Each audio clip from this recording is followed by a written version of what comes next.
Bueno, bienvenidos a biología. Ahora le cambió el nombre, ¿no? Si no es más biología vegetal, es biología y biotecnología vegetal, creo, o algo así. Primera vez que se dicta en este cuatrimestre, normalmente, como saben, se dictaba en el cuatrimestre siguiente, así que bueno, estrenan. La idea de hoy, a ver, no es una teoría per se, espero que algo aprendan, pero la idea era un poquitito de que, primero, al último, darle un poco de instrucciones de cómo va a ser el cursado, ya que va a ser en una modalidad prácticamente virtual. Discúlpeme si me ven que miran para el otro lado. Lo que pasa es que tengo dos monitores, tengo la cámara en este y el monitor grande acá y me queda incómodo mirar este. Sobre todo porque los tengo ustedes allá, a ver si los puedo cambiar. Bueno, y la idea era un poco, además de explicarles al último cómo va a funcionar el cursado, también darle una introducción a la biología vegetal y que ustedes vean el por qué la biología vegetal es importante. A mí me pasó cuando yo empecé a coordinar biología vegetal que lo que muchos alumnos decían, no me lo decían a mí, yo lo sabía, era de ¿para qué nos hacen estudiar biotecnología vegetal de forma obligatoria? Si no me interesan las plantas en lo más mínimo. Póngala como optativa y listo. Y en parte, la idea de hoy es mostrarle algunas cosas sobre la biología vegetal y sobre la biotecnología vegetal para mostrarle lo importante que es, quizás lo entretenida que puede ser la biología vegetal, y que ustedes vean de que en realidad la biotecnología vegetal puede ser una de sus, como biotecnólogo, una de sus salidas laborales más importantes, ya que hoy en día la biotecnología vegetal es una de las cosas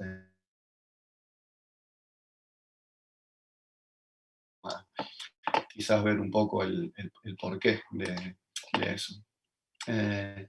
Como otro dato de color, que capaz que contarle como historia más personal, cuando yo empecé mi carrera, digamos, después de que me había recibido, yo soy bioquímico de la Universidad de Córdoba, ah, empecé a trabajar con humanos, que era lo que me parecía que me gustaba en ese momento. Y en algún momento me surgió la posibilidad de venir de hacer el doctorado con plantas, y en ese momento dije, qué embole plantas, no hace nada, esto va a ser un embole. Pero bueno, me zampé, empecé a hacer biología de plantas y la verdad es que ahora me encantan las plantas.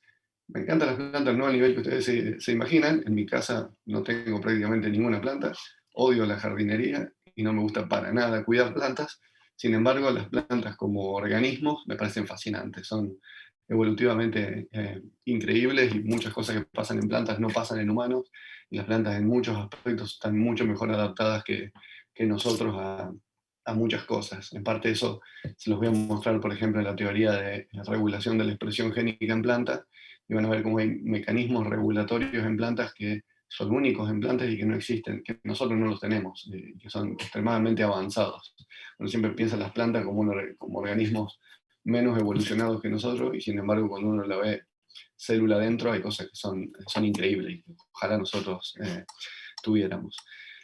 Entonces les voy a mostrar un poco algunas de algo de plantas, les voy a contar un poco cómo funcionan las plantas en algunos aspectos, tratando de mostrarles las teorías que vamos a ir teniendo durante el cursado y que les van a explicar cómo ocurren ciertos fenómenos.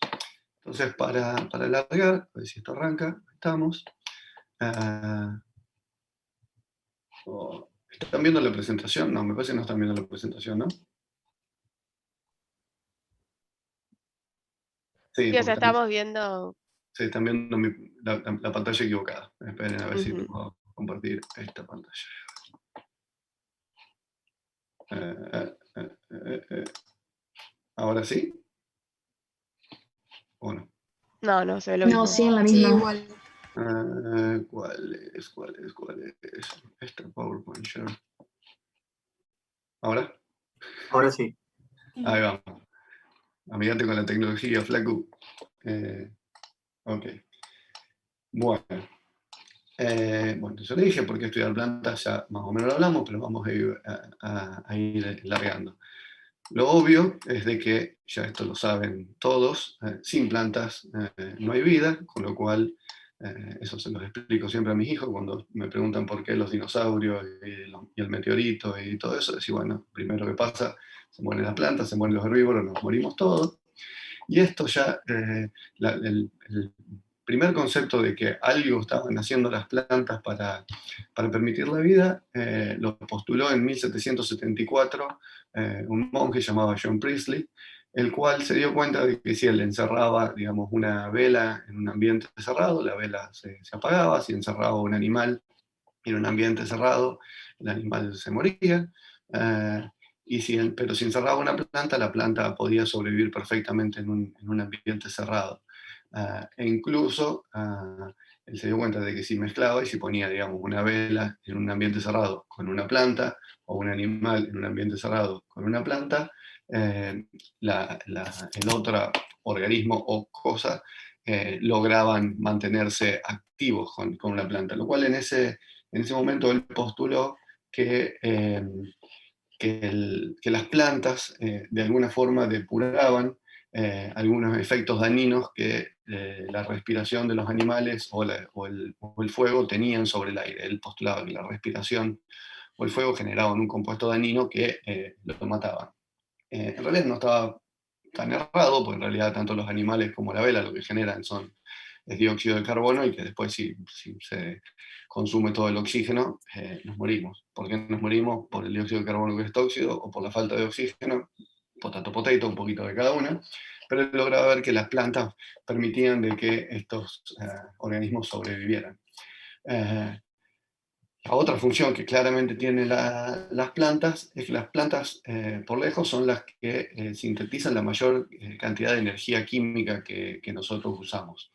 No solo por alimentos, porque ya seamos carnívoros o seamos herbívoros, la energía nosotros la terminamos incorporando desde las plantas, directamente si comemos plantas, o indirectamente si comemos una vaca que se alimentó de plantas. Pero la fijación del carbono la hacen las plantas. O sea, nosotros no podríamos vivir sin las plantas porque necesitamos del carbono, y nosotros, a diferencia de las plantas que pueden fijar dióxido de carbono desde el aire, que esto lo van a aprender cuando vean fotosíntesis y todo eso, ya lo vieron en biología general y probablemente en biología celular y molecular.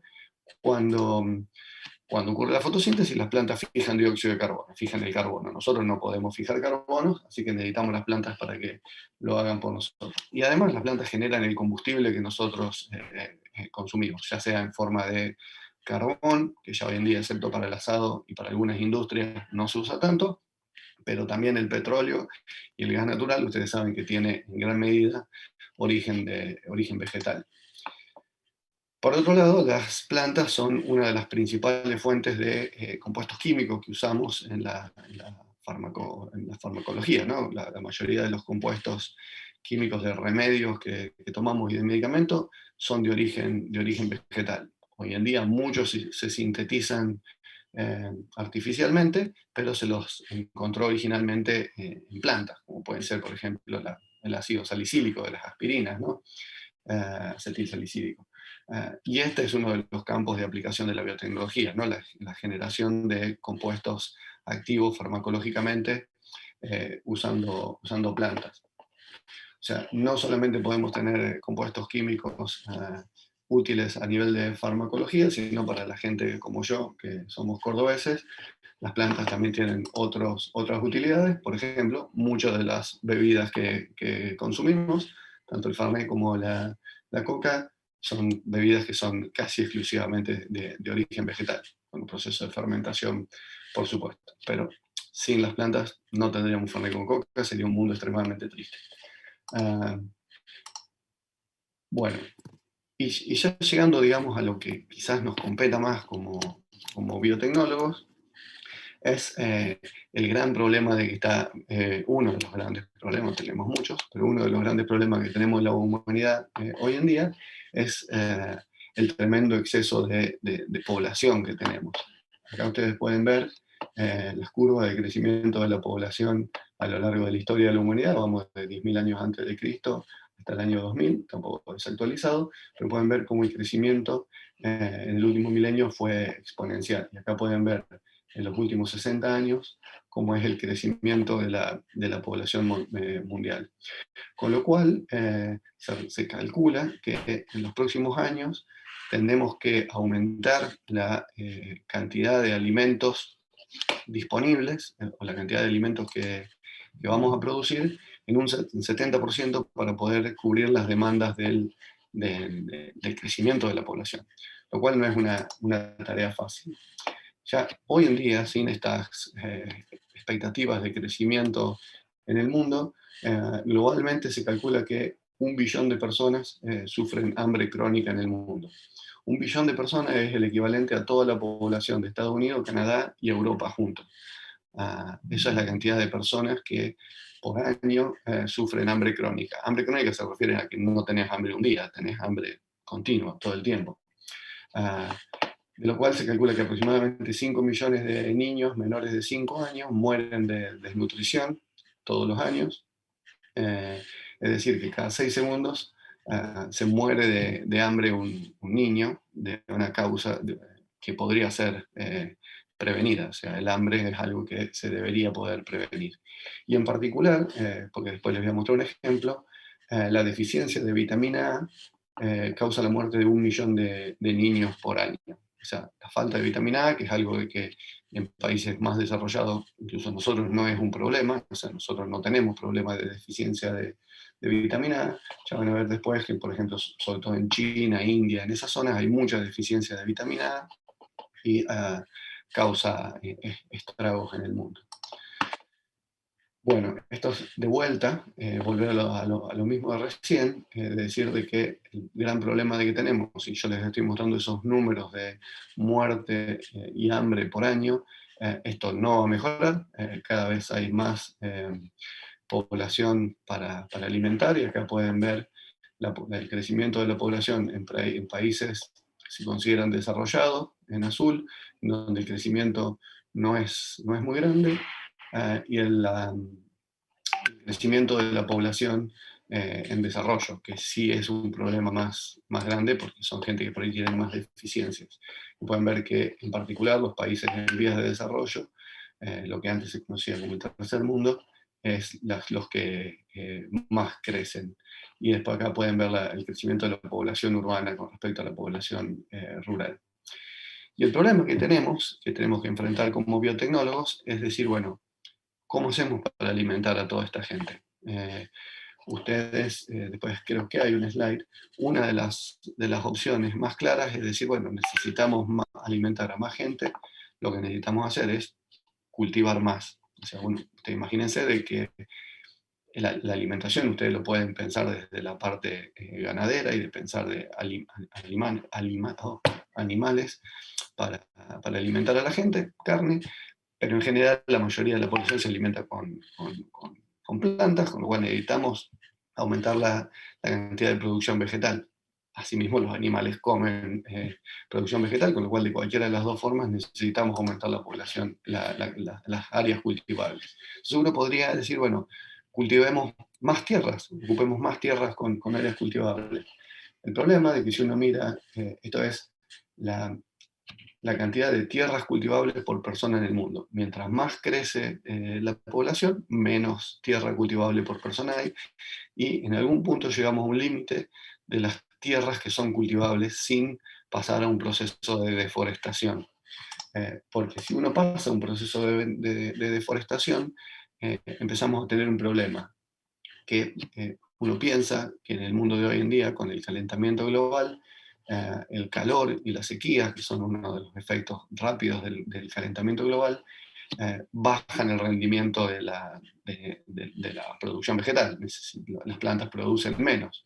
Con lo cual, para subsanar este efecto, lo que necesitamos hacer es tener más terrenos cultivables para poder compensar el efecto que el calor está causando sobre el cultivo. Pero generar más efectos, más terrenos cultivables, involucra la deforestación y eliminar bosques o selvas, como está pasando hoy en día en muchos bosques y en muchas selvas, lo cual aumenta los niveles de dióxido de carbono en la atmósfera, que a su vez vuelve a generar más calentamiento global, y entras en un círculo vicioso en donde claramente la deforestación no es la solución, porque mientras más deforestas, empeorás el problema. Acá lo pueden ver, esto no vamos a entrar en detalle, pero después para que lo miren en su casa. Producción de gases de invernadero según las actividades humanas. Y pueden ver, por ejemplo, cómo la producción de carne vacuna, efectos de gases invernaderos produce, ya sea por la deforestación de tierras, los efectos del farming, de la ganadería, en donde tenés emisión de metano por los desechos de los animales, por el uso de maquinaria, que esto genera muchos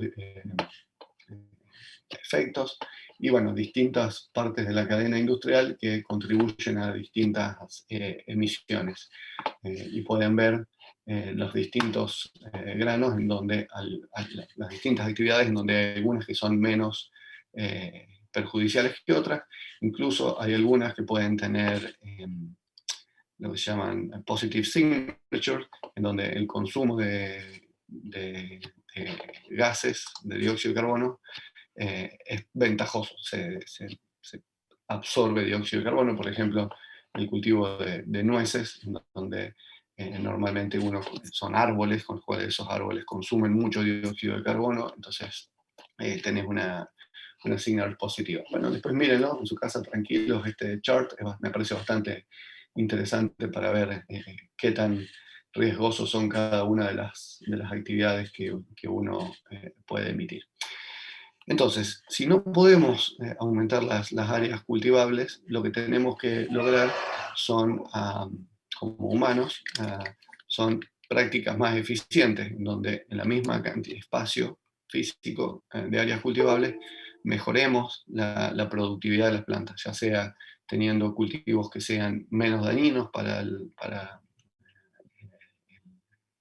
entorno, o porque produzcan más por cantidad de área.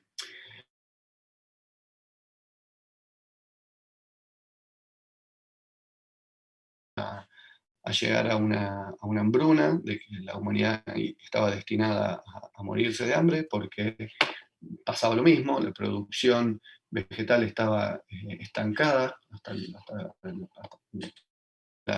principios de la Segunda Guerra Mundial, la producción mundial de cultivos estaba totalmente estancada, y la población crecía, con lo cual se predijo que nos íbamos a terminar muriendo todos de hambre, que es más o menos lo mismo que está pasando ahora.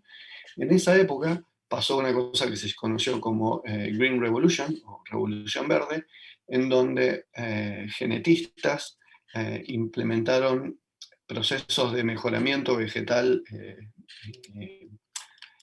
programados, en donde se cruzaban especies, en donde uno tenía una planta de maíz, por ejemplo, que tenía cierta característica beneficiosa, se cruzaba con otra que tenía otra característica beneficiosa para conseguir una tercera especie que fuera mejor que las anteriores. Esto se llama plant breeding, no sé cómo en español. Plant breeding, que lo que hace es eso, es generar más producción a partir de lo que se tiene. Acá se empezó a usar la tecnología fuertemente, la biotecnología fuertemente, y se generó un aumento muy grande en la capacidad productiva que tenía el mundo. Se dio un salto muy grande hacia la producción. El problema que tuvimos es de que se empezó a llegar a un plató de nuevo. Ya la diversidad genética que tenemos en las especies nativas ya está medio limitada y ya no podemos mejorar esas plantas mucho más. Acá les voy a mostrar algunos ejemplos de lo que me refiero con este plant breeding y el mejoramiento vegetal tradicional. Acá pueden ver algunos ejemplos. Por ejemplo, esta es una banana tradicional, no domesticada, las bananas originarias, y esta es la banana que consumimos hoy en día. Una sandía originaria, de vuelta otro ejemplo de una banana original, una berenjena, como era naturalmente, el maíz, como es originalmente, una zanahoria, o acá un brócoli o repollo y todas estas plantas son todas derivadas de lo mismo. Entonces, ¿cómo se veían esas plantas originariamente antes de que pasáramos a la Green Revolution y al mejoramiento vegetal? Lo pueden ver otro ejemplo, una pintura de principios del siglo pasado de una sandía y lo que es una sandía hoy en día, el mejoramiento. Acá pueden ver el maíz, de nuevo, cómo era el maíz originario, que se origina en México, unos 19 milímetros de largo la fruta, se conocían aproximadamente 8 variedades, y hoy tenemos estos maíces que ya son, pueden ser 19 20 centímetros de largo, más de 200 variedades conocidas, se cultivan en todo el mundo, enriquecidas en un montón de cosas. Y esto se logró, este maíz no hubiese existido naturalmente, se logró con tecnología y con cruzamientos. De nuevo, lo mismo, el ejemplo de la sandía originaria que viene de Namibia y Botswana, a la sandía que conocemos hoy en día, con más de 1.200 variedades de sandías conocidas, la sandía cuadrada de los Simpsons y todo eso. Otro ejemplo son los duraznos, originarios de China, era una frutita muy chiquitita, en donde la mayor parte de la fruta era el carozo, a las duraznos que conocemos hoy en día, con más de 200 variedades obtenidas por tecnología y biotecnología. Bueno, entonces, esto es, por ejemplo, un cuadro del crecimiento del trigo, de la producción de trigo. Acá pueden ver el pico de la Green Revolution, cómo la producción de trigo fue mejorando año a año con estas tecnologías clásicas, pero también pueden ver cómo a partir del año 2000, más o menos, la curva ya se acható y ya esta aproximación de cruzar plantas para tratar de mejorarla llegó a su límite. Las especies de trigo salvaje que hay para cruzar y obtener beneficios ya están saturadas y ya no estamos obteniendo mejoramientos usando esa especie. Entonces llegamos a un punto de inflexión donde decimos, bueno, estamos de nuevo en un punto en donde no estamos produciendo más y la población mundial sigue creciendo. ¿Qué hacemos? Y no hay muchas opciones, que talar bosques no era una opción. Entonces decimos, o se frena la tasa de crecimiento de la población y pasa algo catastrófico que la baje. Quizás estamos viviendo los principios de alguna de estas catástrofes naturales con la pandemia y viendo cómo entrar en los bosques y talar tampoco es muy provechoso para el humano. O tratamos de generar otra Green Revolution y logramos otro pico de crecimiento. Y la única alternativa que hoy se ve que puede hacer es la biotecnología pura y dura, y es en donde todos ustedes van a entrar a trabajar y decir, bueno, ¿cómo logramos de que estas plantas mejoren? Y ahora ya no nos vamos a basar en cruzar una variedad de trigo con otra variedad de trigo para tratar de conseguir algo mejor, sino tomar características de otro organismo y tratar de incorporarlo, por ejemplo, al trigo, para que el trigo sea mejor. Básicamente estamos hablando de transgénesis, y de llevar genes de una especie a otra especie. Si uno lo quiere pensar, el mejoramiento tradicional también hay transgénesis, porque cruzamos dos especies que son parientes, las cruzamos entre ellas, los genes se mezclan, o sea que tenemos una especie nueva en donde tenemos muchos genes que no corresponden a ninguna de las dos especies de origen. Pero acá vamos puntualmente a modificar algún gen en particular, y es uno de los campos de aplicación. Voy a mostrar algunas aplicaciones de la biotecnología y de la transgénesis hoy en día. Quizás el más conocido por todos ustedes y que ya habrán escuchado nombrar es lo que se conoce como las plantas Roundup Ready, que son las plantas resistentes al glifosato.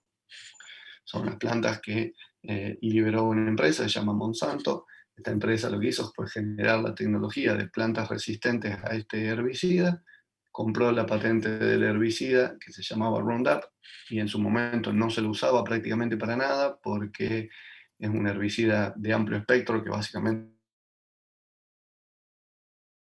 compraron la patente porque ya tenían el gen que generaba resistencia a este herbicida, con lo cual pasaron a tener el dominio del mercado porque tenían las plantas resistentes al herbicida. Ustedes todos lo habrán escuchado hablar, el Roundup el glifosato tiene sus controversias. Hay mucha gente que lo defiende diciendo, yo cuando era chico me acuerdo, en el campo para matar las malezas fumigaban con 10, 15 herbicidas distintos para tratar de controlar las plagas. Ahora en general se fumiga con un solo herbicida, que es glifosato, a diestra y siniestra, mata unas plantas y no mata la otra. El otro caso muy difundido biotecnológicamente,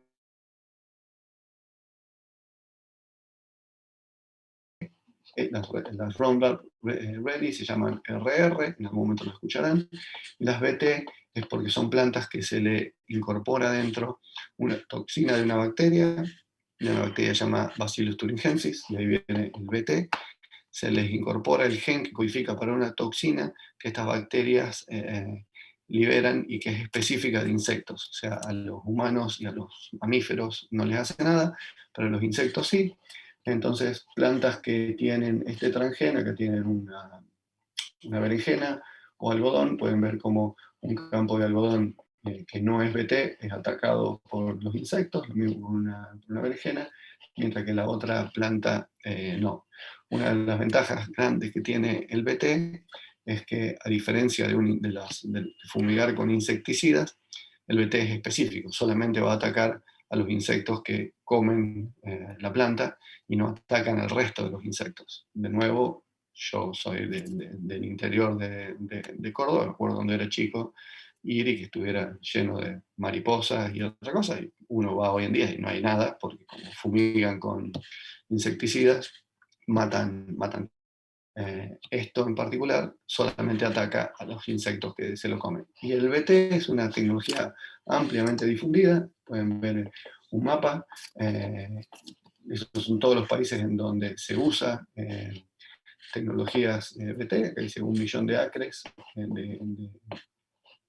de plantas BT en el mundo, con cero consecuencias no intencionadas detectadas hasta ahora. En general, lo que se usa es maíz, algodón, arvejas y porotos y berenjenas. Y acá pueden ver que en Argentina el 100% del algodón que se cultiva en Argentina es BT. El 87% del maíz que se cultiva en Argentina es transgénico para el BT. Y acá pueden ver los porcentajes en cada país de cada una de qué tanto se usa esta tecnología. Estas son las tecnologías quizás más famosas y más ampliamente utilizadas, pero hay otra, acá pueden ver, y esto lo van a ver cuando vean las teorías de estrés. Son plantas resistentes a estrés, por ejemplo, esto es plantas resistentes a sequía, falta de agua. Estas son plantas normales, no transgénicas, y pueden ver cómo se mueren cuando le falta agua, y acá las plantas transgénicas, que son los controles, sobreviven a la falta de agua. Plantas resistentes a patógenos, uno de los problemas más grandes que se está viendo hoy en día son el advenimiento de patógenos, mucho por monocultivo, bacterias que atacan a las plantas, lo van a ver en interacción planta-patógeno, la teoría. Y, por ejemplo, hoy en día se cree de que si no se encuentra una solución, la mayoría de las naranjas pueden llegar a morirse, porque hay un patógeno que se está desparramando por todo el mundo y atacando a los cítricos y los destruye. Y se está buscando cómo solucionarlo. Pero acá pueden ver una planta de papa resistente a un virus y una planta que no es resistente al virus, y como una tolera y la otra no. En cuanto a resistencia a sequía, por ejemplo, uno de los casos más conocidos es el desarrollado acá en Santa Fe por el grupo Raquel Chan, que es la planta HB4, que ya se están empezando a comercializar. Y acá pueden ver cómo estas plantas son resistentes de nuevo a la sequía y otras cosas. Y pueden ver, por ejemplo, un lote crecido con plantas HB4 y un lote no crecido con plantas HB4, y la enorme diferencia de eficiencia de estas plantas para crecer en condiciones desfavorables. Esta es una aproximación, uno puede hacer que aumentar la cantidad de producción vegetal por aumentar su tolerancia a estrés, ya sea patógeno o estrés, o uno puede hacer que las mismas plantas que tenemos sean más ricas en nutrientes. Acá podemos ver, por ejemplo, tomates enriquecidos en antioxidantes. Estos tomates púrpuras de abajo son ricos en antioxidantes. Se les genera una vía metabólica para que generen más antocianinas. O pueden ver, por ejemplo, el caso más conocido y más polémico, quizás, de transgénicos, que es el arroz dorado, el golden rice. El arroz dorado, lo que se hizo hace ya bastantes años, fue recapitular toda la vía de biosíntesis de carotenoides de las zanahorias adentro del arroz.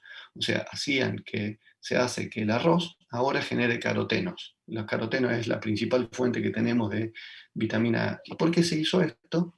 Porque el arroz no tiene vitamina A, o prácticamente no tiene vitamina A. Y la avitaminosis, la falta de vitamina A, causa entre 700.000 y 1 millón de muertes de niños menores de 5 años en el mundo. Y además se calcula que causa la ceguera, la falta de vitamina A, uno de los principales problemas es que causa ceguera, además de muerte, en al menos 500.000 de niños. Entonces estamos hablando de entre 1 millón y medio de niños que o se mueren o se vuelven ciegos en el mundo por falta de vitamina A. Y la mayoría de esos niños se encuentran en países en donde lo que más se come es arroz, que son eh, China, India, todo el sudeste asiático. Entonces la idea era decir, bueno, metemos la vitamina A en el arroz, entonces solucionamos esto. El Golden Rice número 1, la primera tecnología de Golden Rice fue liberada en el 2000, la segunda en el 2005, y produce 23 veces más, la segunda tecnología produce 23 veces más beta-carotenoides que la del 2000.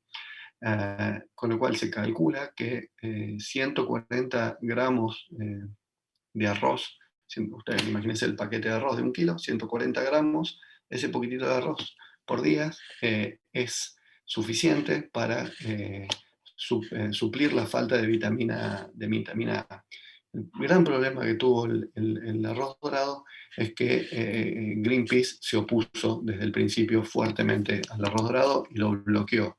Y todavía hoy en día el arroz dorado no se liberó. Hace muy poco tiempo hubo una carta firmada por cientos de premios Nobel exigiendo al mundo que se libere el Golden Rice por causas humanitarias, e incluso hubo una ONG que se llama Release the Golden Rice, una organización no gubernamental, que demandó penalmente a Greenpeace, acusándolos de causar la muerte de 10 millones de personas en estos últimos 15 años que bloquearon el arroz dorado. O sea, diciéndole, ok, si el arroz dorado se hubiera liberado hace 15 años, 10 millones de personas estarían vivas hoy en día y se murieron por la falta de vitamina A. Recién en el 2019, Filipinas fue el primer país de Asia o con problemas graves de falta de vitamina A que, a expensas de lo que decía Greenpeace, liberó el arroz dorado, aunque liberó el uso del arroz dorado, pero no la propagación, lo cual es controversial porque la persona que produjo el arroz dorado, que es este hombre, eh, tiene un nombre bastante complicado, así que no lo voy a tratar de pronunciar. Él donó la patente de entrada, dijo que esto era para causas humanitarias, que no le interesaba ganar nada, con lo cual la patente la donó, y su idea era que los pequeños productores de Asia produjeran su propio arroz dorado y lo distribuyeran. Al no permitir la propagación y solamente el uso, lo que lográs es de que las grandes corporaciones sean los únicos que pueden producirlo, porque producen en condiciones controladas y lo vendan. Entonces, mucha gente está diciendo, no, liberen la propagación, que el pequeño granjero de China, que su hijo se le muere de falta de vitamina A, pueda producir su propio arroz dorado y que no dependa de resto. Pero esto es uno de los grandes avances de la biotecnología, y ya pueden ver uno de los grandes problemas de la biotecnología, que es muchas veces cruzar ese problema en cuanto a la ética o la mala percepción que tienen muchas de estas tecnologías. Acá pueden ver otras tecnologías que uno puede tratar de mejorar la producción, mejorando la captación de nutrientes. Uno de los grandes problemas de la agricultura es la captación de nutrientes. Ustedes saben de que se tira urea en el campo todo el tiempo para que la soja tenga más nitrógeno. La mayoría de esa urea no se absorbe y termina contaminando los ríos y los suelos. Entonces lo que uno tiene que tratar de hacer es mejorar cómo eso pasa. Acá pueden ver, por ejemplo, una tecnología con raíces de una planta de trigo con un sistema radicular mejorado que claramente puede captar mejores nutrientes. Y una tecnología que la van a ver durante el cursado, que es espectacular, que es una tecnología que se desarrolló en México, que es la capacidad de plantas de consumir fofitos en vez de fosfatos. Las plantas, como la mayoría de los organismos fotosintéticos, necesitan fósforo para vivir. Nosotros necesitamos fósforo y lo toman de la tierra. El problema es de que las plantas solamente pueden tomar fósforo en su forma fosfatos, y es muy ineficiente para tomarlo. La mayoría del fosfato de la tierra, la planta no lo puede absorber. Absorbe una proporción muy, muy baja. Con lo cual se fertiliza con fósforo todo el tiempo, y la mayoría de ese fósforo, la gran mayoría de ese fósforo que no se absorbe por la tierra, termina en los ríos y en los lagos. Lo que más produce eso son el crecimiento de algas en los ríos. Ustedes habrán visto fotos de ríos que están completamente cubiertos, o lagos completamente cubiertos de algas. Eso es por la contaminación de fósforo, de fosfatos, y eso hace que esas plantas consuman masivamente el oxígeno del agua, y los peces terminen muriendo, los peces de los ríos, y son ríos totalmente contaminados. Entonces, la fertilización con fosfato es mala, y esta gente lo que logró hacer es tomar los genes de un hongo que es capaz de consumir, en vez de fosfato, fofitos, e incorporarlos a las plantas. Estas son plantas de sojas, y hacer que las plantas puedan consumir, en vez de fosfato, fofitos. Y eso tiene dos ventajas. Primero, de que las plantas son mucho más eficientes en consumir fofitos que fosfatos con esta tecnología. Si una planta absorbe el 1% del fertilizante que uno le tira como fosfato, estas absorben el 50% de fofitos. O sea que de entrada tenemos que fertilizar con menos fósforo. Segundo, que los fofitos son más fáciles de generar. La producción de fosfatos como fertilizante es una industria altamente contaminante, porque producirlo es energéticamente desfavorable, con lo cual uno emite demasiados gases para producir los fosfatos. Y tercero, de que excepto estas plantas, el resto de las plantas no pueden consumir fofitos. Entonces, si uno fertiliza solamente con fofitos, las tierras se terminan volviendo deficientes en fosfatos, y las plantas que no son transgénicas o que tienen esta tecnología no pueden sobrevivir en esa tierra, con lo cual tenemos menos malezas, porque las malezas no crecerían, y haría de que uno tenga que usar menos herbicidas. Los lagos que se contaminen con fofitos, que la contaminación sería menor porque hay menos fertilización y la planta consume además más fofitos. Los que se contaminen con fofitos no sería problema, porque las algas no pueden consumir fofitos y no habría propagación de algas. Con lo cual, de nuevo, es una tecnología bastante espectacular, porque genera muchos beneficios. Por supuesto, como es un transgénico, está bastante bloqueado la liberación de esta tecnología, y es compleja. La otra forma que uno podría buscar para mejorar los cultivos sería mejorar su cadena de transporte. Se calcula que aproximadamente entre un 30 y un 40% de la producción de comida que se genera en el mundo se desperdicia. Se desperdicia por el hecho de lo que nos sobra cuando comemos cualquiera de nosotros, lo que sobra que lo tiramos porque no lo consumimos, o por la cadena de distribución. La cadena de distribución es un problema muy grande.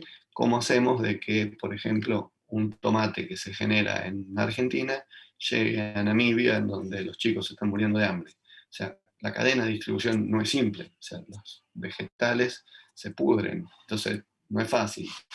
Es un poco más fácil transportar semillas, por eso se produce mucho soja, trigo, maíz, girasol, cosas que sean fácilmente transportables. pero otros productos comestibles y que capaz que no tienen una huella de carbono mala, son difíciles de transportar, incluso dentro de Argentina. O sea, si uno piensa en no sé, una pera producida en el sur, traerla hasta Santa Fe no es fácil, necesitamos un transporte especializado, normalmente las verduras se terminan, las frutas se terminan cortando verdes para que lleguen maduras recién a destino, con lo cual todos hemos dicho un montón de veces, y esta fruta no es tan rica como cortarla del árbol, se pierden calidades. Entonces lo que uno puede hacer es intentar mejorar la cadena de transporte.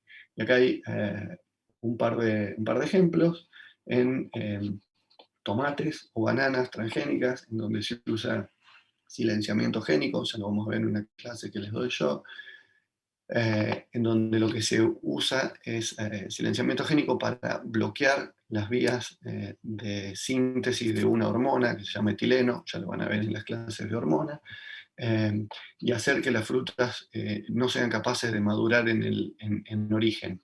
Entonces acá pueden ver cómo esta fruta que tiene esa tecnología se mantiene turgente más tiempo, no se pudre tan rápido como una fruta normal. Acá pueden ver una fruta normal como empieza a marchitarse, mientras que este tomate sigue vivo, o bananas que directamente no logran madurar.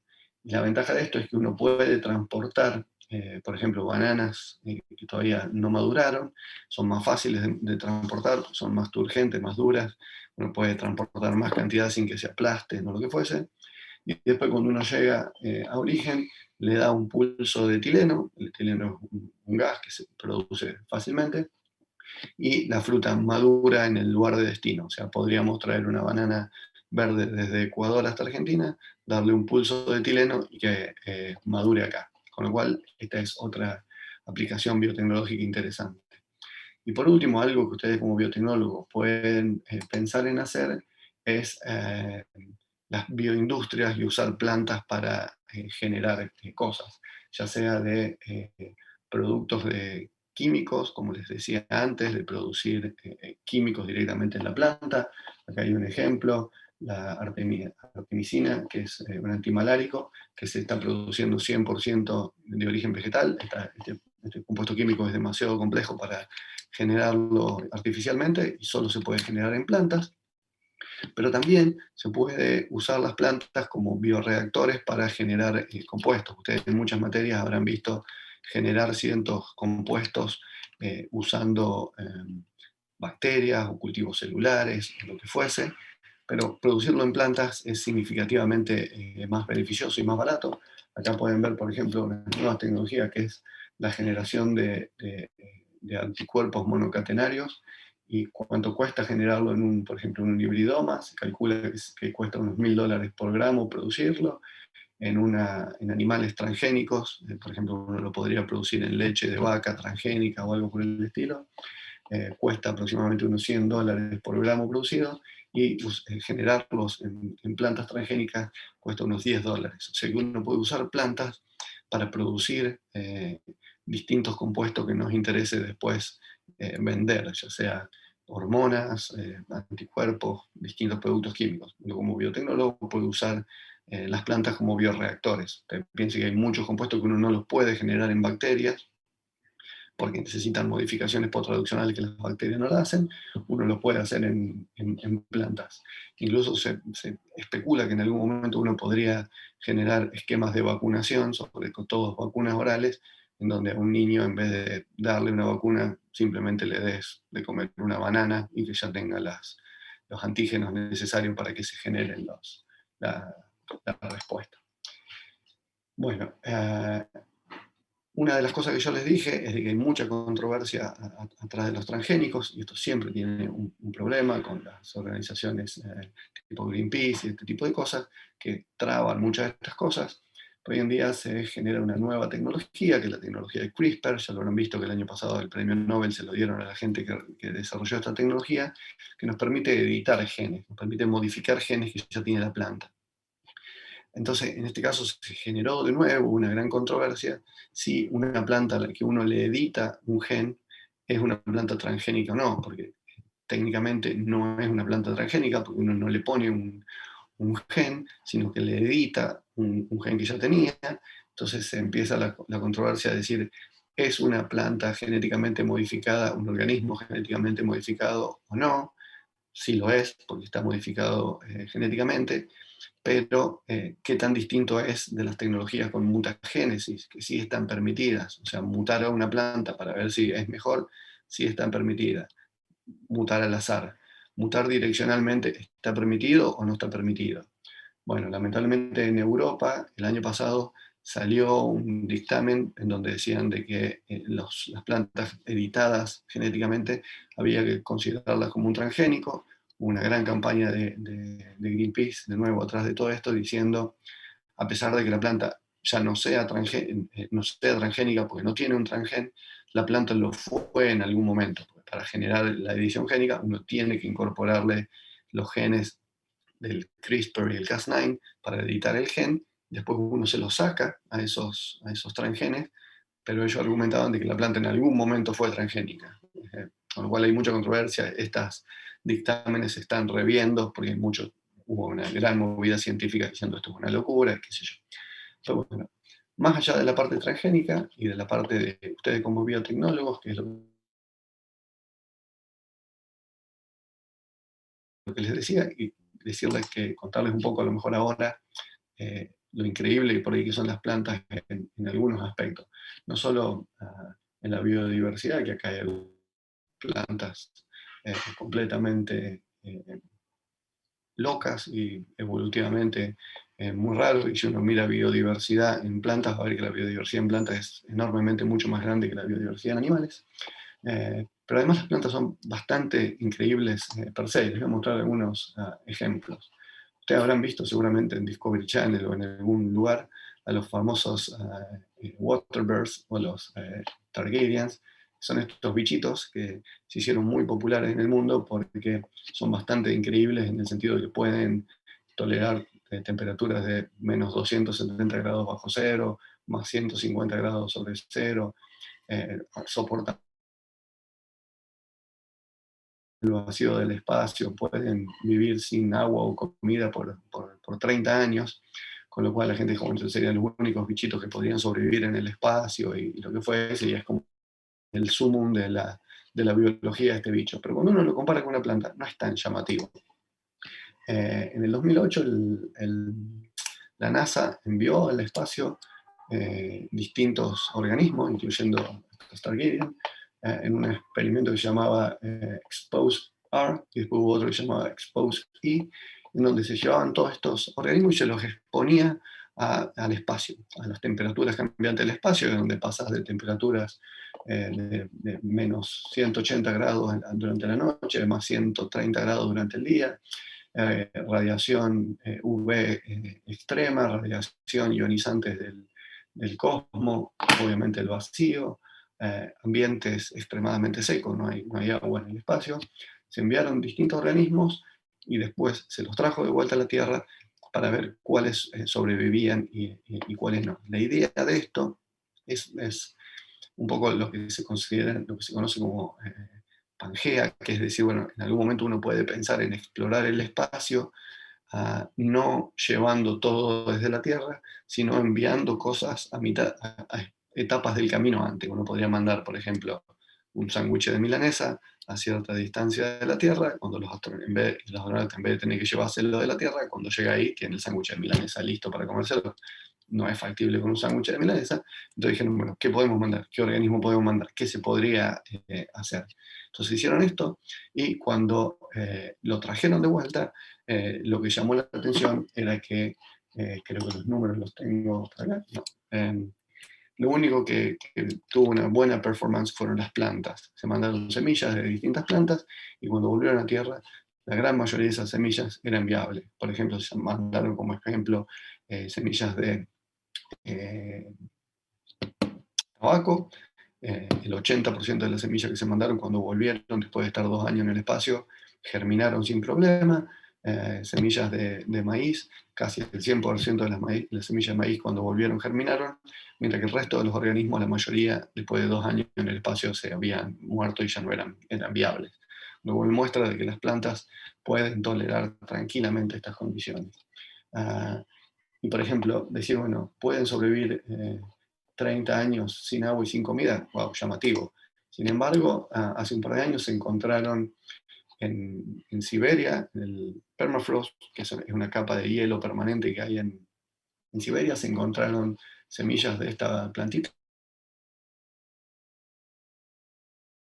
de vieja, que es más o menos la época que se extinguieron los neandertales, y las semillas fueron, ah, científicos fueron capaces de germinar estas semillas en el laboratorio. O sea que una semilla congelada durante 32.000 años todavía era viable. O sea, no es una semilla que uno la pueda plantar en tierra y germine.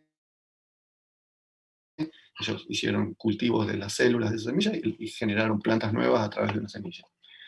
Se encontraron incluso dráctiles de más de 2.000 años enterrados en Egipto o en Israel, y que cuando uno les ponía agua eran capaces de germinar, o sea que tenían 2.000 años latentes y la planta seguía viva. O sea que son bastante sorprendentes. Y como trivia, si uno lo mira con otros lados, lo compara con otros organismos, por ejemplo, uno puede pensar como un preguntado, es decir, bueno, ¿cuál es el organismo viviente más grande?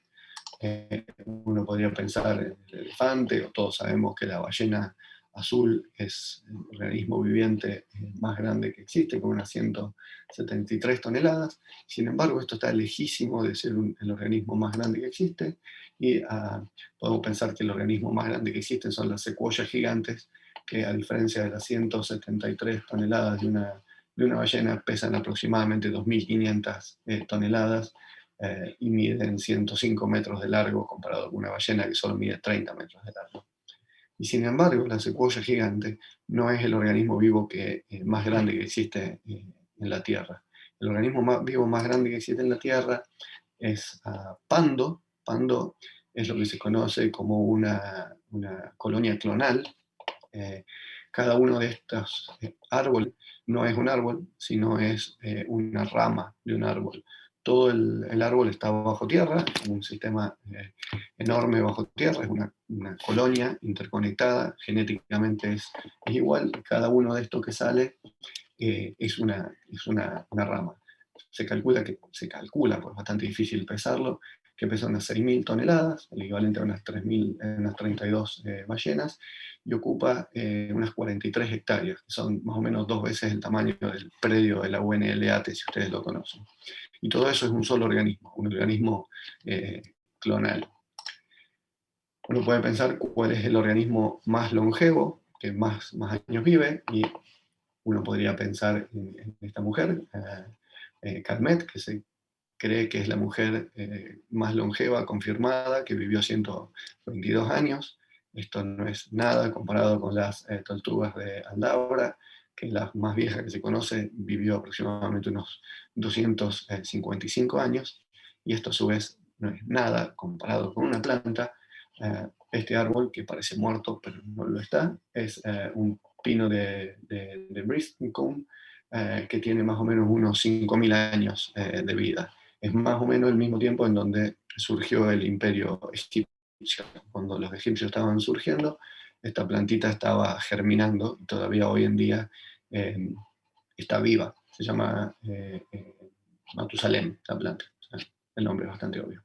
Y sin embargo, no es la planta más vieja que existe. De nuevo, la planta más vieja que se cree que existe es Pando, este árbol colonial que les contaba antes, que se estima, de nuevo, es bastante difícil calcularlo, que se estima que al menos tiene 80.000 años de antigüedad. Es más o menos el momento en la historia en donde el Homo sapiens salió de África, esta planta estaba naciendo.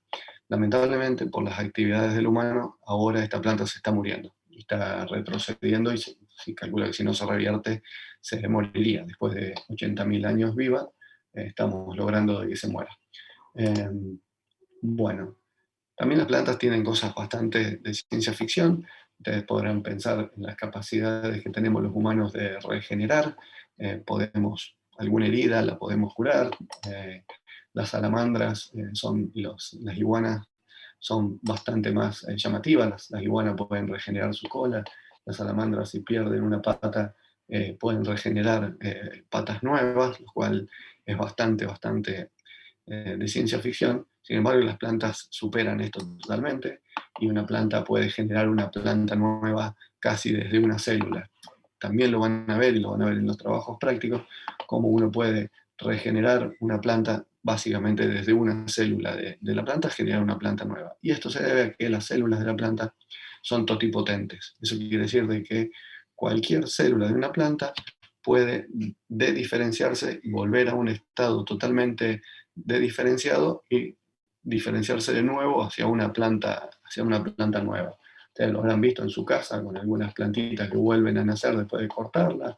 Los árboles, un eucaliptus, uno lo puede talar y vuelve a crecer unas 7 u 8 veces. Pero esto es un callo, esto es una planta nacida desde una sola célula, se genera un callo, empieza a generar una planta nueva, genera raíces nuevas y cuando menos nos damos cuenta tenemos una planta nueva. Cosas que no pasan en humanos, pero que siempre lo tuvimos como ciencia ficción, son los híbridos, ¿no? Frankenstein, un híbrido entre muchos humanos, centauro, una mezcla entre un humano y un caballo, una esfinge, un humano y un león, cosas que para los animales y humanos son completamente mitológicas, y sin embargo para las plantas es algo totalmente natural. Acá pueden ver híbridos, dos especies de árboles que crecen en un solo organismo. Acá pueden ver implantos de manzana, en donde en una sola planta podemos tener manzanas verdes o manzanas rojas. Y acá podemos ver un implante de uvas. Las uvas, en un momento en la humanidad había una infección de uvas que estaban matando a toda la población de uvas en el mundo. Y lo que se encontró es de que había una especie de uva silvestre que era tolerante a ese patógeno. El problema que tenía es que esa uva silvestre no servía para nada, no servía ni para comer, ni para hacer vino, no servía para nada, tenía una fruta que era totalmente inservible. Y lo que se hizo fue cortar el sistema radicular, las raíces de esa planta, e injertarle arriba las plantas de interés comercial. El patógeno en cuestión no infecta la parte aérea de la planta, lo único que infecta es las raíces y las mata. Entonces lo que se hace, y todavía se hace hoy en día, todas las uvas que hay dando vuelta son por este sistema, lo que hace se genera una pequeña planta con el sistema radicular de esta planta salvaje que tolera, y arriba se le injerta un pedazo de la planta de interés comercial, y esto acá se une y genera una nueva planta que es un híbrido. Mitad de la planta es una especie, mitad de la planta es otra especie.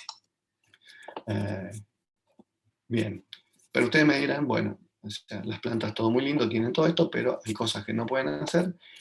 Las plantas a priori no se pueden mover y no pueden generar calor. Son las dos cosas que nos diferencian a nosotros de las plantas. Sin embargo, esto no es totalmente cierto. Hay plantas que se mueven, tenemos la Venus atrapamosca, las plantas mimosas que se mueven. Incluso esta planta, no sé si tengo un video, sí, lo tengo pero no anda. Esta planta acá, que es una raspberry, lo van a ver, ese movimiento que hace esta planta, que es para liberar, pueden ver de vuelta, que es para liberar sus semillas, es una frambuesa, ese movimiento se mueve tarda 24 microsegundos, o sea que es básicamente la mitad de la velocidad del sonido, que es muy cerca de los límites teóricos del movimiento que puede hacer un organismo. O sea que las plantas no se desplazan, pero moverse se pueden mover. Y acá pueden ver una skunk cabbage, que es un repollo, que es una de las pocas plantas que son termogénicas y pueden generar calor. Y esto es muy interesante porque no se sabe evolutivamente cuál viene primero, pero esta planta tiene un polinizador que solamente aparece en los bosques justo antes del deshielo. O sea, antes de que la nieve se descongele, aparece el insecto que poliniza esta planta. Entonces, si esto fuese así, la planta no se podría polinizar nunca, porque estaría enterrada abajo de la tierra. Entonces lo que la planta evolucionó fue a generar calor para derretir el hielo antes de que se derrita naturalmente y permitir que el polinizador la polinice. Entonces siempre hay una, que fue primero el huevo o la gallina, si la planta evolucionó el sistema de calor para salir cuando está el polinizador, o el polinizador aprendió a salir antes para poder obtener alimento de estas plantas antes de que salgan los otros insectos que salen de nuevo más en primavera. Con lo cual hay una simbiosis entre un insecto que sale antes que el resto y una planta que descongela el hielo para acceder a ese polinizador. Súper interesante, muy ñoño.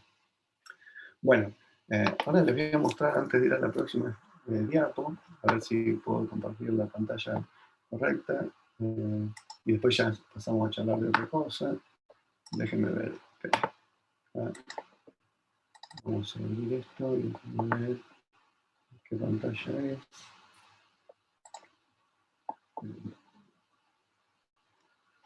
Share screen. Esta pantalla. Les voy a mostrar unos videitos de algunas cosas bastante interesantes de plantas y que vamos a ir viendo en algunas teorías. Este fenómeno que ven acá se llama gravitropismo y es como las plantas logran saber cuál es la parte de arriba y cuál es la parte de abajo. Y esto está, las plantas pueden sensar la gravedad para moverse hacia arriba. Esto lo van a ver en las teorías de hormonas. Esto está muy relacionado a algunas hormonas que se llaman auxinas, citoquininas y etileno, y los van a ver en esas teorías cómo ocurre este fenómeno. En la teoría de hormonas también van a entender un poco este proceso, y es como las enredaderas usan etileno y algunas hormonas para generar este movimiento y encontrar a dónde treparse. Esto obviamente, ambos videos, el de antes y el de ahora, son en cámaras aceleradas. Uno ve una enredadera moverse a esta velocidad, pero si Pero uno no se se ve, se quedó en el video de la gravedad. en el video, espera que no lo compartí. Vamos, qué cosa compartición. Vamos con este. Otro video. Ahí vamos. Vemos cómo la enredadera, usando hormonas, busca dónde agarrarse para treparse. Súper, obviamente de nuevo, ¿no? Con velocidad acelerada. Otro videito que les voy a mostrar acá. Esto lo van a ver cuando vean Stop Share. Cada video voy a tener que cambiar. Divertido. Esto lo van a ver cuando vean Jasmónico, cómo las plantas se defienden de insectos. Miren a la velocidad que un insecto puede comer una planta, y las plantas se tienen que defender de eso. Y hay mecanismos súper interesantes evolutivamente de cómo una planta logra defenderse de un insecto que lo está comiendo hasta a esa velocidad. Escucha ese ruido de cómo come el insecto.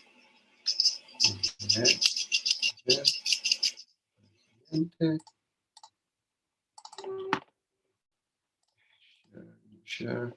Esto lo van a ver cuando vean respuesta de la planta a la luz y lo que se llama escotomorfogénesis, y cómo la planta crece abajo de la luz. Ya pueden ver cómo la planta empieza a germinar. Y ahí tiene un efecto muy interesante que se llama gancho apical, desarrollado por el etileno, y cómo hace que la planta proteja a los cotiledones para nacer. Y todo el desarrollo de la planta en distintas condiciones lumínicas. Esto lo van a ver en de respuesta de plantas a la luz y escotomorfogénesis. Este video, share screen, es un video que quizás lo veamos un poco en desarrollo y en anatomía, pero es para que vean un poco lo increíble y adaptable que pueden ser las plantas. Acá ven la raíz de una planta saliendo de un tubo de desagüe. y pueden ver dónde está la planta, allá arriba. Y son las capacidades que tienen las plantas para cambiar sus programas de desarrollo para sobrevivir y encontrar, en este caso, agua a través de una canaleta. Y este último, creo que se los muestro solamente porque me pareció extremadamente llamativo. Lo van a ver quizás un poco cuando vean anatomía y vean los órganos, y muestra un poco la cantidad de polen que puede generar una planta. Es un árbol, un camioncito lo choca un poquito y la planta libera polen. La pesadilla de cualquier alérgico puede llegar a ser esa planta, pero miren la cantidad de polen que una planta puede generar para básicamente fecundar flores que estén lo suficientemente cerca. Bueno, esos eran algunos videitos nomás como para mostrar algunas cosas llamativas. Ahora volvemos al PowerPoint. Creo que ya está. Estamos acá. Si lo reproduzco. Me parece que están viendo la incorrecta de nuevo. Esta creo que tienen que ver. Bueno, ahí están viendo de vuelta los videitos del movimiento, ¿verdad? Sí, sí. Sí, sí. Bueno.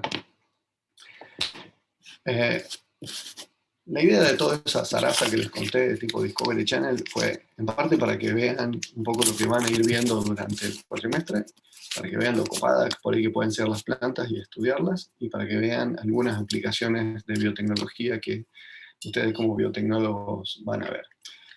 Ahora sí, charlamos a lo mejor un poquito de cómo va a ser el cursado y la materia, y después ya los liberos.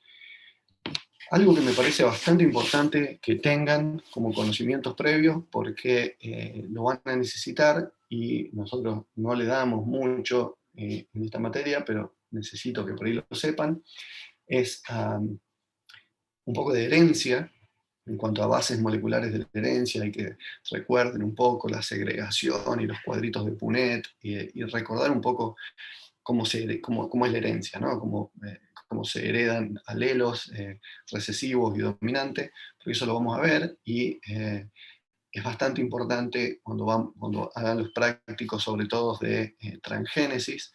Uno transforma una planta y después necesita identificar plantas que sean homocigotas o que sean heterocigotas. Entonces está bueno que ustedes entiendan los porcentajes, qué esperar, qué porcentaje de plantas homocigotas vamos a tener, qué porcentaje de plantas heterocigotas vamos a tener.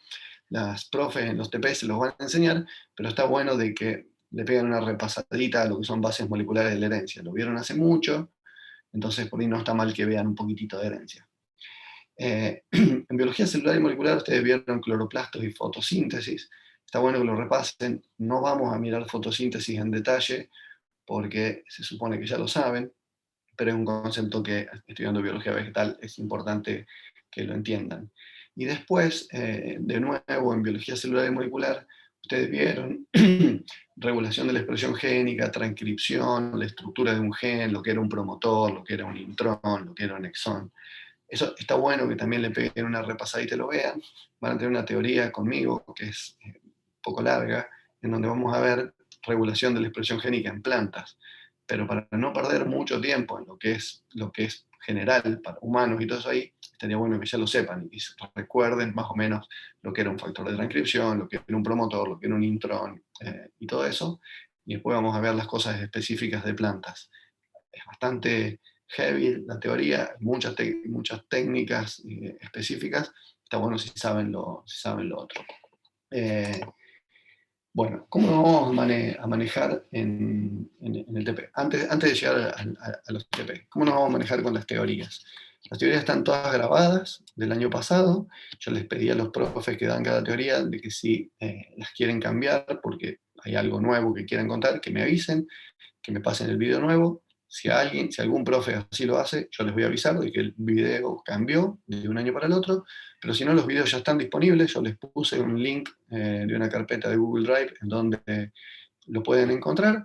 Ahí pueden ir mirando todos los videos de las teorías. Muchas teorías, yo me acuerdo que por ejemplo las teorías de Daniel, al final les dice, bueno, el jueves tantos les voy a dar una consulta sobre eso. Bueno, esa fecha ya no coincide porque es la del año pasado, pero yo les pasé un cronograma de teorías, y el concepto básico es de que los jueves de 9 en adelante, pero ustedes tienen que llegar a las 9, porque los profes los van a esperar 15 minutos, el profe que da esa teoría en particular va a estar disponible en Zoom, va a estar conectado para ampliar conocimientos, charlar con ustedes, si no entendieron algo, eh, que se los explique, incluso si quieren ampliar el conocimiento de algún tema, él se los puede dar. Ahí tienen 2 horas en donde pueden charlar con los profes. Por ahí está bueno que recuerden de que en los TPs, ya vamos a llegar, para regularizar la materia, lo que vamos a hacer, en vez de tener parciales de regularización, como se tenía antes, ustedes van a regularizar durante los TPs, con los TPs. El tema es de que en los TPs, además de evaluarle los contenidos del trabajo práctico en sí, le vamos a evaluar las teorías que ya se dieron, la teoría anterior. Ustedes en el cronograma que yo les di, hay una columnita que dice qué teoría se va a evaluar en ese TP. Entonces, por ejemplo, cuando tengamos el TP número 1, que va a ser bastante de anatomía, los chicos les van a evaluar contenido teórico de la teoría de anatomía. Entonces, está bueno que, no está bueno, es necesario que antes de esa TP miren la teoría de anatomía y la entiendan, con lo cual tienen la consulta del profe antes de los TP, entonces pueden sacarse todas las dudas, porque recuerden que en el TP les van a tomar contenido sobre esa teoría, entonces es importante que lo sepan. Para regularizar ustedes, entonces van a necesitar aprobar ese contenido teórico, aprobar el TP, o sea, las chicas son todas profes mujeres, les van a tomar el contenido teórico, le van a tomar el contenido práctico de la guía, van a hacer el TP y aprueban o no aprueban. Al final de todos los TPs, que son como 6, va a haber una instancia de recuperación para los chicos que no aprueben alguno de esas TP o parte teórica. El tema es de que para rendir, bueno, eso. ¿Ok? Entonces van a regularizar con eso. Van a tener los TPs, van a tener las evaluaciones de las teorías que corresponden, van a tener unos seminarios al final y con eso van a quedar regulares. Quizás es un poco más intenso, pero está bueno porque no tienen que a lo mejor estudiar tanto. Es como que los parciales de regularización se los terminamos dividiendo en 6, con lo cual tienen que ir estudiando un poquito, pero la idea es de que puedan estudiar más de cada una de esas teorías y ir con los conocimientos. Las evaluaciones, se decidió de que las evaluaciones son antes del TP, lo cual no es estricto. Si el profe de JTP les dice, miren, el TP es mejor que larguemos rápido con el TP y después lo hacemos al final, bueno, lo harán al final. Pero vayan preparados para que les puedan tomar al principio. Para el TP, entonces, además de aprender lo teórico, lean y aprendan las guías de TP y que yo les subí al entorno. Las chicas les van a tomar el contenido de TP sobre eso. Los TP vamos a tener distintas modalidades. El año pasado fueron todos virtuales y recién este año les pudimos dar un TP presencial. Esta vez no, van a tener 4 TPs que van a ser virtuales y 2 TPs que van a ser presenciales. Las comisiones, porque el número lo dan, ustedes tienen los horarios, pero se van a dividir en 2. Son 6 docentes y van a tomar pequeñas burbujas de 6 alumnos. O sea que los que vayan el martes a la mañana, los docentes el primer día los van a dividir y van a decir, bueno, ustedes 6 están conmigo, ustedes 6 están con ella, y se van a subdividir. Porque cuando sean los TPs presenciales, los tenemos que hacer en burbujas de solamente 6 alumnos. Entonces, el mismo TP se van a dar 2 semanas seguidas. Una semana van a venir la mitad de la comisión, la otra semana va a venir la otra mitad de la comisión.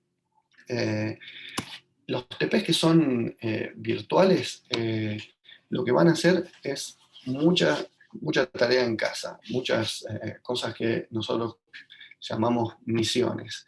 Se les van a dar objetivos que ustedes van a tener que cumplir y vamos a tener un Google Drive en donde cada uno de ustedes va a generar una carpeta con su nombre en la comisión que corresponde, y van a ir cargando los resultados de las misiones. Por ejemplo, hay muchas misiones donde le dicen, bueno, saquen una foto de una planta angiosperma. Entonces van a tener que ir, encontrar una planta angiosperma, sacar una foto y colgarla. No googleen las fotos, porque lo que se les pide es que las fotos, cuando saquen la foto, tengan activado la fecha y la geolocalización. Entonces nosotros podemos ver en qué parte de la ciudad sacaron la foto y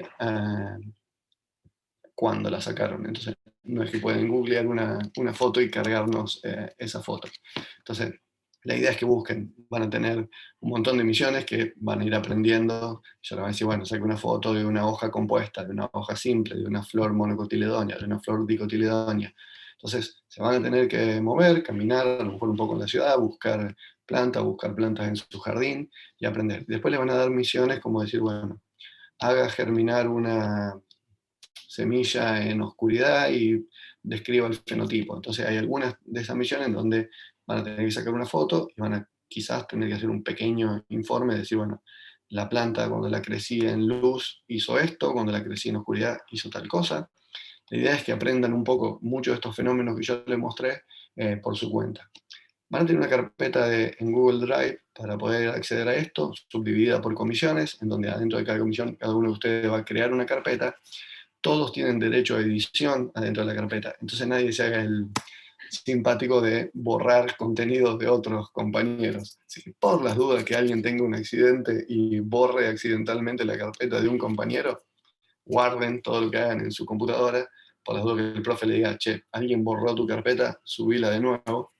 No lo hagan, pero bueno, está. Los seminarios, las chicas les van a dar y les van a explicar, no son seminarios como siempre, en otra materia, en donde les van a dar un paper y ustedes tienen que explicar el paper. Nos parece aburrido y monótono. Les van a dar un tema sobre el cual armar un seminario. Entonces, por ejemplo, les pueden decir, bueno, armen un seminario sobre el arroz dorado. Entonces ustedes ahí pueden elegir algún aspecto del arroz dorado, pueden contar sobre la historia del desarrollo, pueden contar sobre las controversias que hay, sobre la política atrás de la liberación, lo que sea, atrás de esa tecnología. Entonces les van a dar algunos temas bien biotecnológicos de plantas para que ustedes armen una presentación en equipos. No me acuerdo de cuántos chicos lo hacían. Y por último vamos a tener 2 TP presenciales, que los TP presenciales van a ser exclusivamente sobre transformación de plantas, cómo generar plantas transgénicas. Van a aprender un par de técnicas para hacer plantas transgénicas. Así que eso van a tener que venir al laboratorio. De nuevo le dije en burbujas de 6 alumnos. Bueno, creo que eso es todo. Si quieren preguntarme algo, estoy para eso. Profe, Sí. tengo una pregunta, perdón, con respecto a las comisiones, los TP. Quería preguntar si la comisión 1 es los martes o los miércoles a la mañana. Los martes. Los martes, porque en un principio los horarios que teníamos que decía miércoles, es los martes de 9 a 3 entonces. A ver, dame un segundo, me fijo si cambiaron algo. Históricamente siempre fue los martes, dame un segundo. Eso es lo bueno de dar la clase virtual, y que tengo la compu acá con el mail, puedo revisar todo.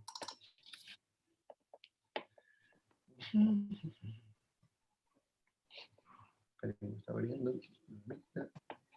El cronograma que está en el entorno dice los martes, pero en un principio el horario que había subido el centro y eso decía miércoles, por eso pregunto.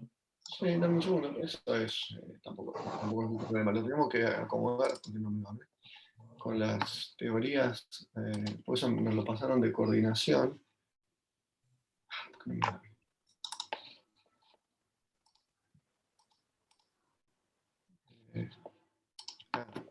Mandé cualquier cosa. Ya vi una forma.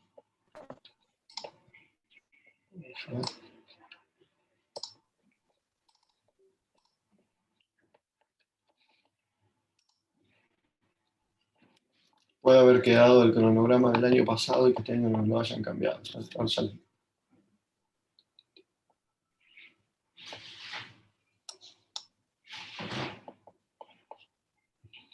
Cuando abra. Quise abrir muchos archivos juntos y no bloqueó esto.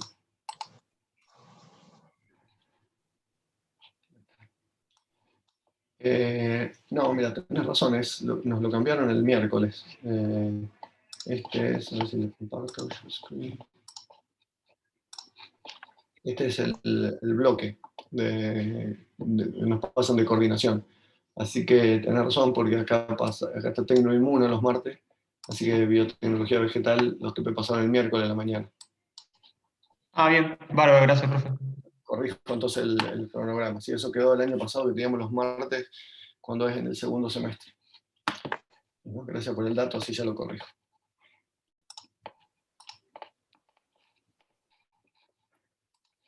¿Dudas? Profe, una consulta. Con respecto a los horarios de consulta, yo hoy, digamos, no puedo los jueves por la mañana porque estoy trabajando, doy clases. ¿Se puede coordinar con los profes otro día y horario? Sí, normalmente yo ahora lo voy a subir. No lo subí porque como tenían estos horarios, pero todos los profes tienen horarios de consulta toda la semana. Y podés coordinar con ellos. Eso lo tenés que coordinar con el profe. Normalmente cuando yo les voy a subir los horarios que están disponibles cada profe para consulta, la modalidad es de que le tenés que avisar un día, al menos un día antes de las 6 de la tarde del día antes, le tenés que pedir la consulta en su horario para coordinar si puede o no puede. Si necesitas medio urgente, yo incluso te diría que lo intentes coordinar antes. Perfecto, gracias. Después lo subo entonces los días de consulta.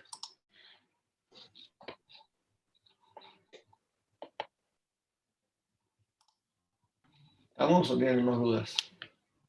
Profe, Sí, Pi. con respecto a... Yo tendría que cambiar de comisión de TP, por lo que ahora me coincide los miércoles con otros horarios de una optativa.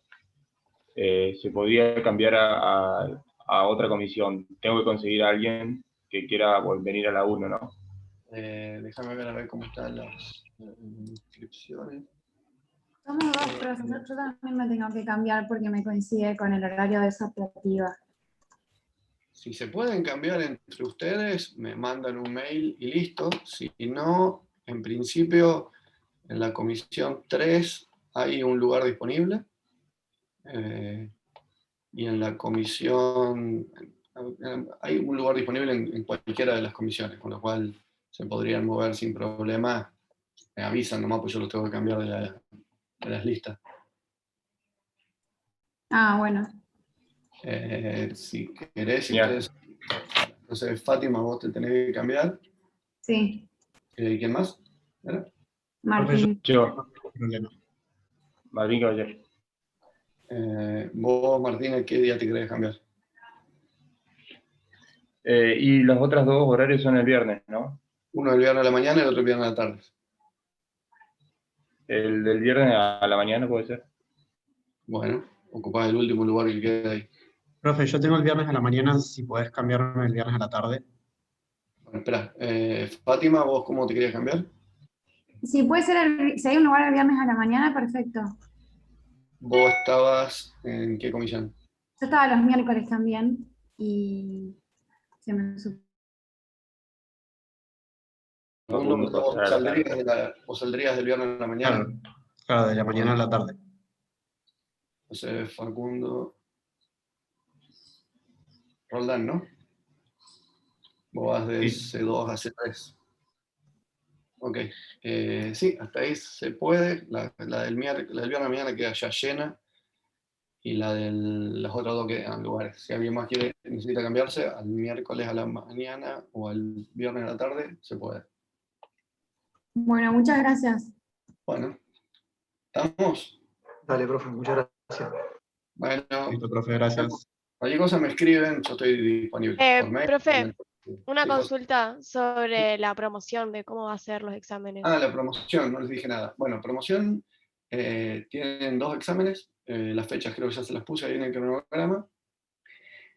En el parcial de promoción les tomamos todos los temas que ya se dieron hasta ese momento, mínimo una pregunta de cada tema, sí o sí tienen que tener el 50% bien de cada una de las preguntas. Eso vamos a que, si la primera pregunta sobre anatomía no la completan, listo, no corregimos mal el examen, porque todas las preguntas tienen que tener al menos el 50% bien. Y en total tienen que tener el 60% del examen bien. Eso es para aprobar cada parcial de promoción. No hay recuperatorio de los parciales de promoción, y obviamente los que no aprueben el primer, no se presenten o no aprueben el primer parcial de promoción, tampoco pueden hacer el segundo parcial de promoción, no tiene mucho sentido, y la promoción queda sujeta a la regularidad. O sea, si ustedes aprueban los 2 parciales de promoción, pero después no aprueban los parciales de regularización, pierden la promoción. Y creo que no tiene mucho más secreto que eso. Por las Sí, dudas, pero profe, en la para... modalidad. Escrito. No, decime si... Y presencial. Claro, Eso presencial, eso. Perfecto. sí. Nosotros vamos a hacer por burbuja, ya vamos a ver, depende de cuántos se presenten. Eso llegado más el día, yo solamente les voy a escribir por entorno para ver cuántos se van a presentar, porque ahí necesito para saber cuántas aulas necesito pedir. Y por ahora no tiene sentido que se los pregunte, porque se pueden no querer rendir. Pero quizás una semana antes o algo les mande por el entorno, y los que se quieran presentar a rendir me avisan, entonces yo veo cuántas aulas tengo que pedir. Buenísimo. Profe, otra pregunta, si puede ser. Sí. Si hay que recuperar algún trabajo práctico, ¿también se pierde la promoción? No, si lo tenés que recuperar, no. Si quedás regular, no hay problema. Bien. Bueno, gracias. Antes, los años anteriores, siempre tomábamos el segundo parcial de promoción después de los recuperatorios de regularización. Pero este año, por el cronograma, me parece que no nos da, así que lo tomamos, que se presente y apruebe, y después no apruebe el de regularización. Bueno, lo siento, no se puede hacer mucho. Si aprueban el de promoción, van a aprobar el de regularización, porque los de promoción son más heavy. Bien, gracias, profe. ¿Alguna duda más? No. Bueno, y si a alguno le gusta mucho la biología de planta y le gusta mucho la biología molecular y le gustan mucho esas cosas, es probable que para julio, cuando se abran las becas de CONICET, vaya a presentar a alguien para hacer el doctorado. Si a alguien le interesa hacer un doctorado yo trabajo con biología del ARN, ARNs pequeños, lo vamos a ver en la teoría que yo les doy, silenciamiento génico y regulación transcripcional, es biología molecular avanzada. Si a alguno le interesa, me escribe, porque seguramente voy a estar buscando gente para que empiece a hacer el doctorado el año que viene. Y se une el grupo. Bueno, si no tienen más dudas, nos vemos durante el cuatrimestre. Suerte y que se diviertan. Bárbaro, profe. Muchas gracias. Gracias, profe. Gracias, Gracias, profe.